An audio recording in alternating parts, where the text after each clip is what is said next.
A converging lens has a focal length of 3 centimeters and the image is drawn to scale, and the scale is given as such that if we have 5 small blocks, that is equivalent to 1 centimeter.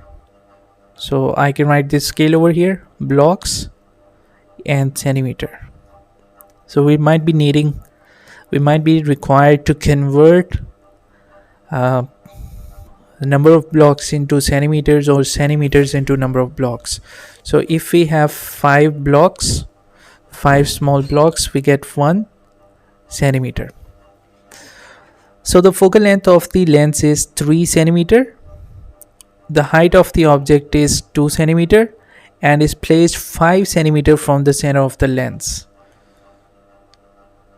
So 1 centimeter, 2 centimeter, 3, 4 and 5. So it's exactly the same as it is mentioned in the question. The 5 centimeter from center of the lens and the focal length is 3 centimeter. So let me write down 1, 2, 3rd centimeter we have focal length f. After further 3 centimeters it would have been 2f.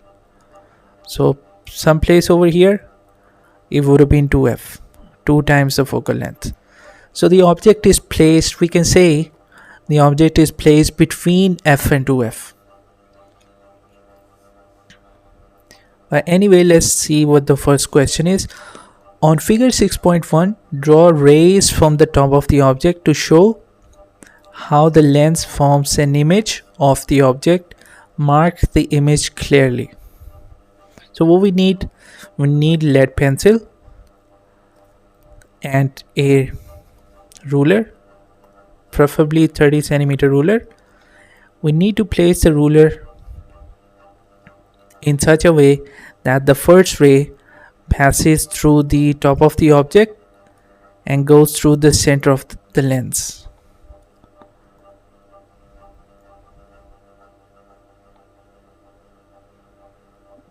Yeah, many of the questions are interlinked, like I said. So we'll go through all of them.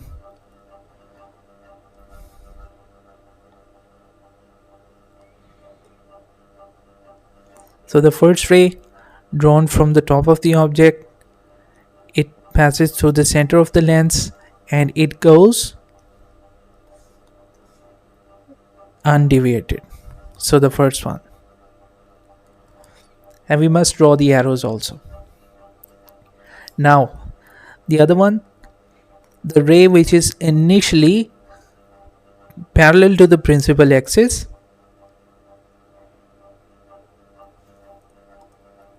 after passing through the lens, what happens to it?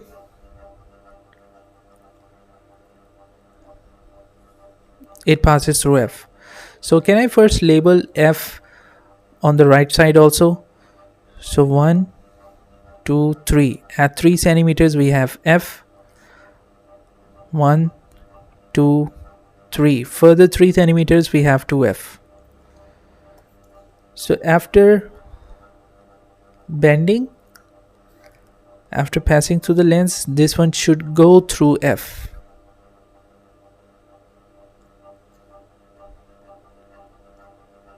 Will look something like this.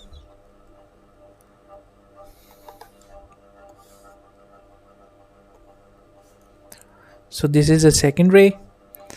You can also draw the third one if you want, but we do have a point of intersection already. Now, as you have the point of intersection, the final step was join the principal axis, draw a line from the principal axis perpendicularly towards the point of intersection. This one was a point of intersection, and since the point of intersection is below the principal axis, so the arrow should be pointing downward. And what do we call this point? This downwards line, this is the image which is formed by the lens. Now, if you could remember the properties, is it consistent with the properties that we had studied? If the object is placed between f and 2f, where is the image formed? Image is formed beyond 2f. Do you remember that? Yeah, but if you look it up from the rules, it would be exactly the same.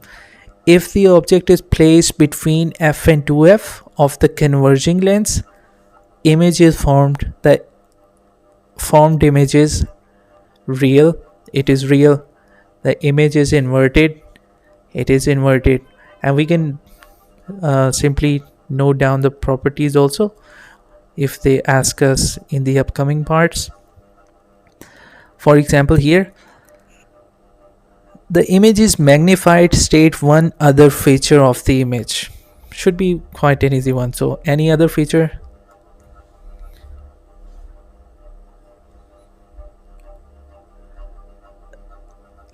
Laterally inverted.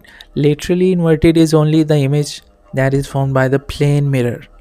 We never write laterally inverted for lenses.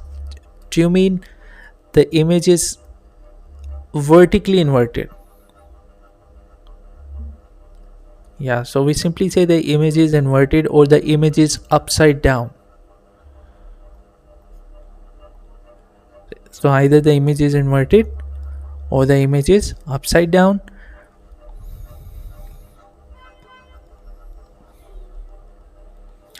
Magnification represented by m. The formula is, there are a couple of formula. One of them is height of the image divided by height of the object. Alternate formula is the distance of the image from the center of the lens divided by the distance of the object from the center of the lens. You can choose either of these. For this question, I'm going to use the first one. So it's totally your choice. Either way, the answer should be same. So let us find the height of the image, because the height of the object is given already. How much? 2 centimeter. See, it's given over here. The height of the object is 2 centimeter. What is the height of image? So I need to count the number of blocks. So 1, 2, 3, 4, 5, 1 centimeter. 6, 7, 8, 9, 10, 2 centimeter. 11, 12, 13, 14.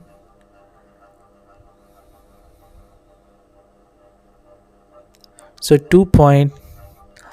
it's 14 blocks. So 2.8 or 9 something. So what you can do is cross multiply. So you have 14 blocks equals to how many centimeters? X. So 14 over 5, what do we get?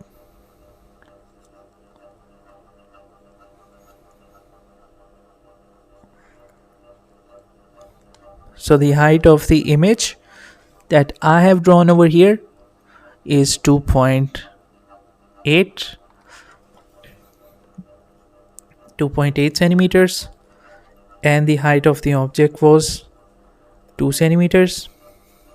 Can you hit it on the calculator?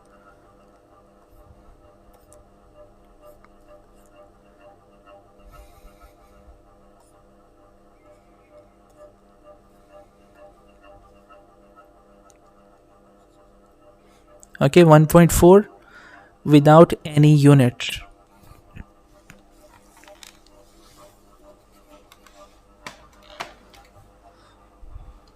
No, we don't do that one here. So magnification, we write just the final number, which is 1.4. Okay, let's move on to the last part of it. State the name of one optical device that produces a magnified image as shown in figure 6.1. This one is the case for photograph enlarger or projector, and you can exactly match this one with the cases when we studied the cases along with the examples. So you can find this case when the object is placed between F and 2F.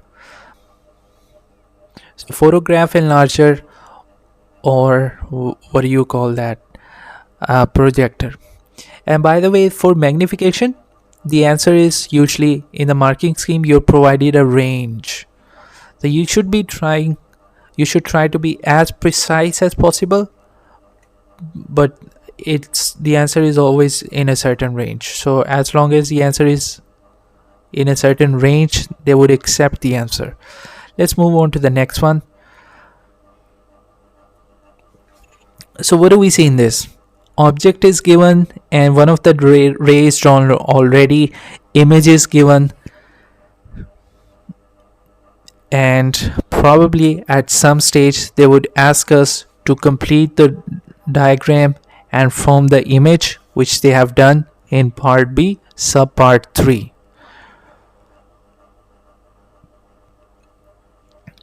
Figure 4.1 shows a converging lens, an object O, and the image I produced by the lens.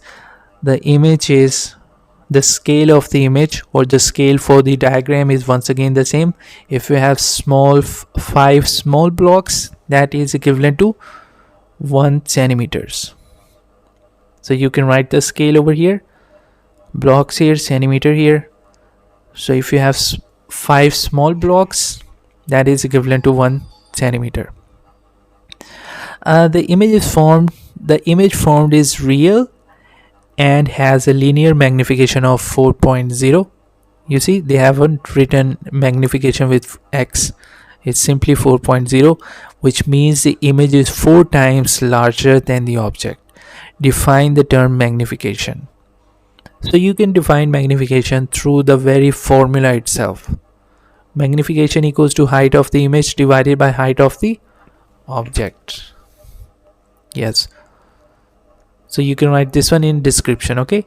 Height of the ratio of height of the image to the height of the object. Write this one in description.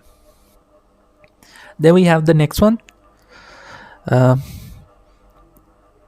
Explain what is meant by a real image.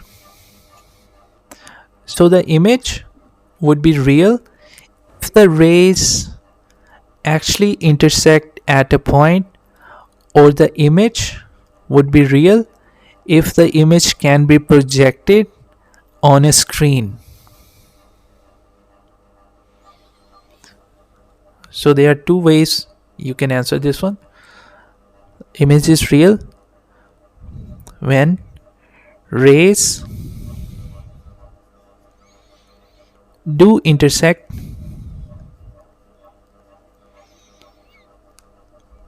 at image, and that image can be projected on screen, or can be displayed on screen, or can be formed on screen.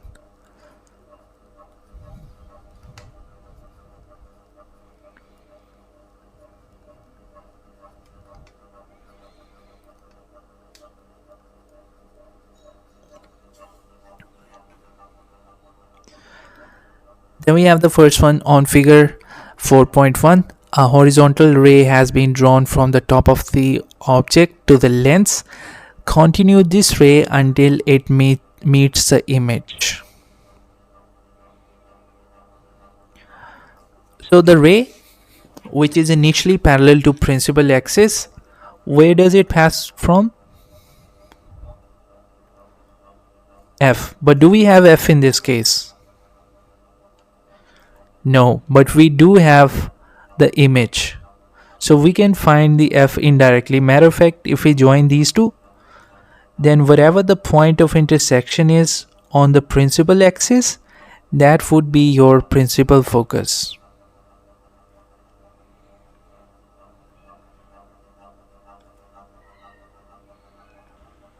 This one. And now whatever the point of intersection is, which now we know indirectly, this is your focal length. So the follow-up question could very well be find the focal length. So let's scroll down once again. Continue this ray until it meets the image. We are done with it. Using figure 4.1, determine the focal length of the lens. You see the follow-up question. So can we count the number of blocks? So 5 means 1 centimeter, 10 means 2 centimeter, and we have total of 12 small blocks. So 12 small blocks equals to x centimeter. So x equals to 12 divided by 5. What do we get?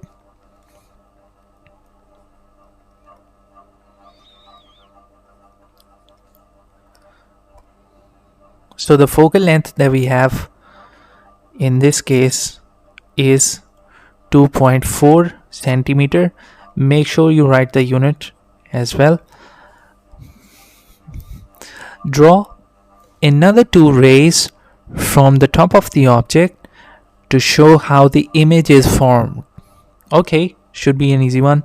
So can I draw the probably the easiest one, the ray from the what do you call that, top of the object, passes through the center and it goes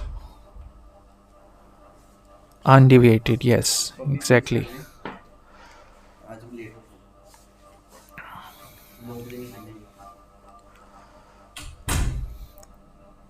You can even extend it like this,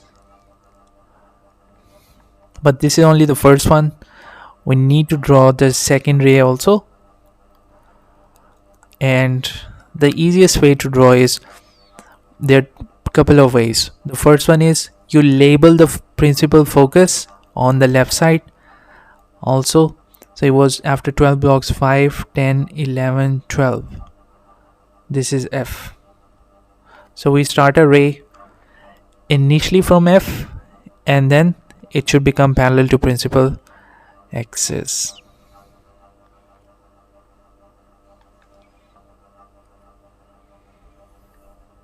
And you see all 3 rays intersecting. Sorry, I should be drawn over here. All 3 rays intersecting at the image.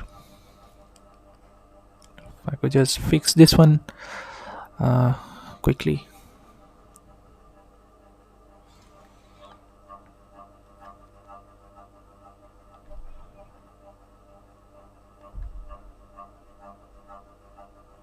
Yeah, sure.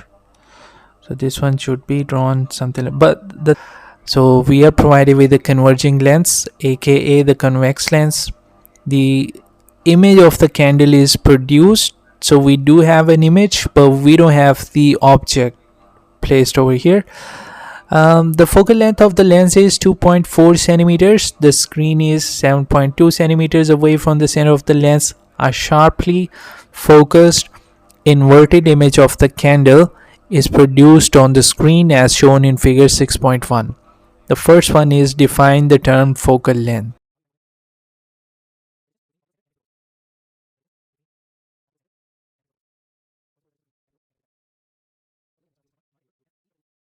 Mark and label with F each of the two, which means on the left side and on the right side. So the focal length is 2.4 centimeter, which means we have to mark 2.4 centimeters on the right side, 2.4 centimeters on the left side, and this is a full scale drawing. Okay, now this would be a little bit tricky for me. Would be easy for you, because full scale drawing simply means whatever you see the reading in centimeters, that is the actual reading. So 2.4 centimeters, it means 2.4 centimeters from the middle. Okay, so we have marked the foci. The point Y is the tip of the image. Okay, now this one is a good question. Point Y is the tip of the image. Draw a ray diagram to show the position of the top of the object. So we need to do the reverse way. Normally in the questions we are provided with the object, and we draw the rays from the top of the object, and we draw the image. Then we locate the image. But in this case we have to do the other way around. Image is given, we need to draw the rays, or we need to draw the ray diagram to locate the top of the object. Alright, so the easiest ray that we need to draw, or that can be drawn, is from the top of the image. If a ray passes through the center of the lens, it goes undeviated. So let's say we have a ray over here from the top of the object over here. It goes undeviated. We don't know the position of the object yet, but what we know is if an object was placed, let's say over here, and then from the top of the object we draw a ray which goes through the center, it goes undeviated. So we can use this one in the reverse way. The ray, the image, the top of the image, we can extend a ray backward, and one of the ray we have drawn. Now the second one, we need to draw the second one. For the second one, what we can do is, we know that there must be a ray since the image is formed at the point Y. So the rays must be joining or intersecting at this point, the point Y. All the rays must be intersecting at the point Y, which means there must be a ray that we call the second ray, which should have been passing through F like this. The second ray, which is bent in such a way it passes through F. Can you tell me what should be the initial part of this ray? So initially this ray should be parallel to principal axis. So this ray should be parallel to principal axis. What does that mean? It means we do have a point of intersection, and we can actually locate the position of the object, which should be, the object should be over here. I'll draw with the red one. So we join a line from principal axis towards the point of intersection, and this is the object, and this point is top of the object, and the top of the object has to be labeled as X. So this point, the top of the object is X. So you see, we have drawn exactly the reverse way, in the reverse order. Alright, then for the next part, using figure 6.1, determine the distance of the candle from the center of the lens. So we need to find the distance of the object from the lens. So I'll use the same scale which I've used over here. So according to my scale, it is 1 centimeter, 2 centimeter, 2.2, and 1 centimeter, 2 centimeter, 3 centimeter, 3.8 centimeters. According to my scale, it is 3.8 centimeters.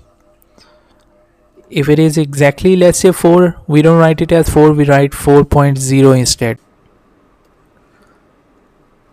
Alright, so we had the parallel rays, and we know if we have parallel rays, they hit the converging lens, the rays converge at principal focus. Principal focus is at 2.8 centimeters. Principal focus is at 2.8 centimeter. Yeah, it's on the other side of the lens, but you see the rays are now being converged. They are coming closer to each other. What is this distance? If the initial distance, just make a comparison. If the initial distance, this one is 1 centimeter, how much should this one be? More than 1 or less than 1? Like physically, if we see the distance. Does that look more than 1 or less than 1? What about here? Still less than 1. Okay. What about here? Still less than 1. And probably at this point at 2f, it would be exactly 1 once again. Because if you join with the initial points, it would be probably once again 1.0. But behind 2f, the width of the beam remains less than 1.0 centimeter. So you can label or mention any distance. This one is 0.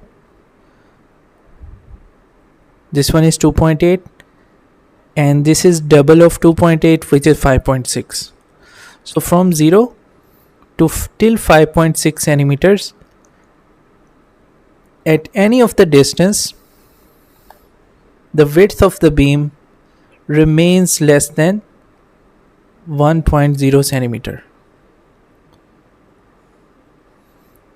Okay, so what if I ask you about this point? What do you think is the width of the beam over here? More than 1. And matter of fact, if we extend the rays even further, what about here? More than 1 once again. So do you see this pattern?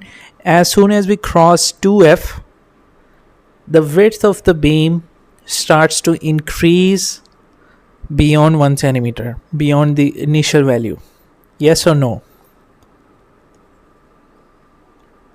And if I extend it even further, I extend it dramatically.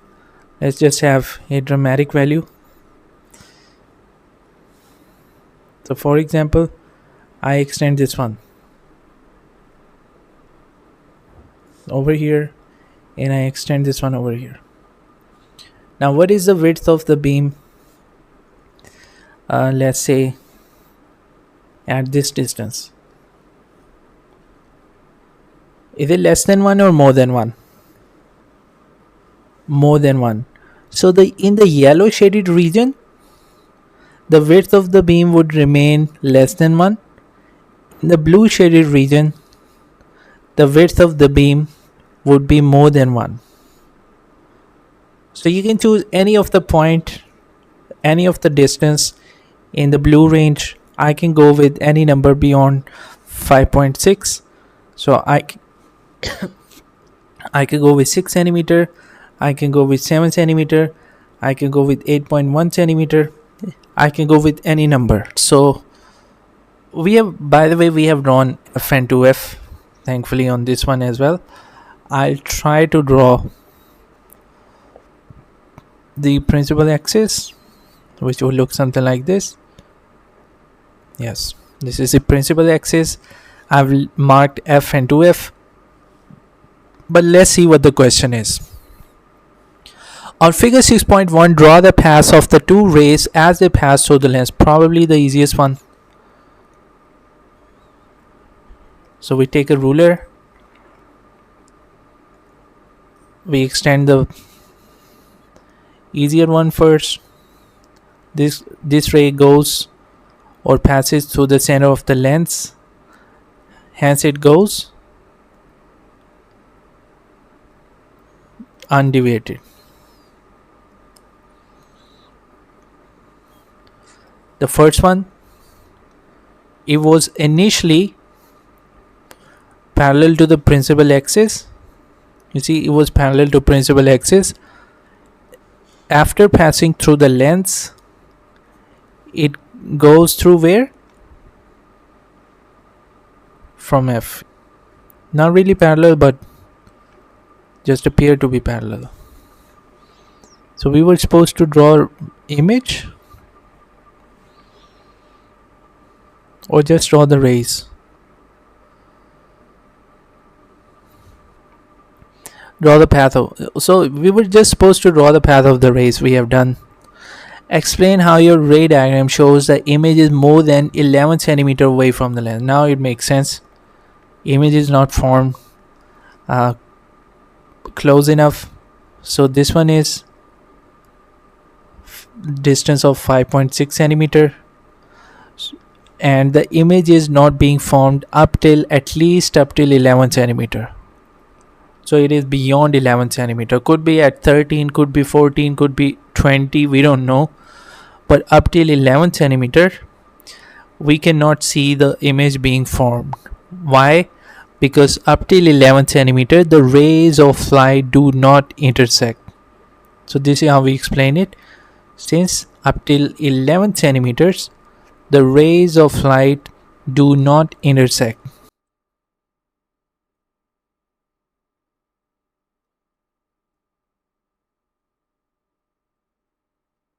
or the rays of light appear to be parallel, although they won't be parallel, because the rays of light are exactly parallel if the object is placed at f. How do we know? We know it from the what do you call that, the rules of the cases of the image formed by convex lens. For example, I can check the angle of the rays. What is the angle of this one? What do you see? 20. Is this one 20? No. This one appears to be 19. Check now. For 20, if I move it to 20, it's not exactly aligned with the ruler, or is it? It isn't aligned exactly with the ruler, it is aligned at 19. So the rays of light, although like I said they appear to be parallel, but they are not really parallel.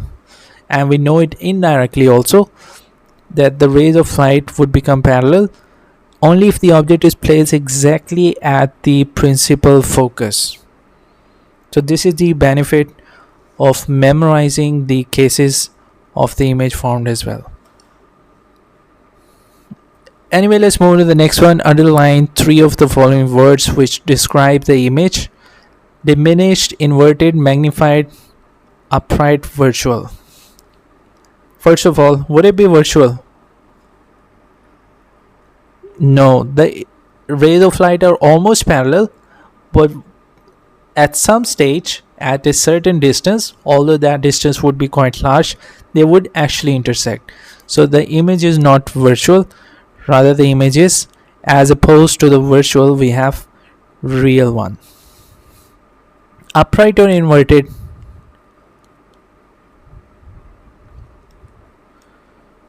No, inverted, because it would be formed on the other side. So let's say these rays finally intersect over here. Now you join the principal axis to the point of intersection. So the image would be formed upside down. The image is upright only if the image is on the same side of the lens with respect to the object. So that's why inverted. Diminished or magnified? Magnified. Magnified for sure.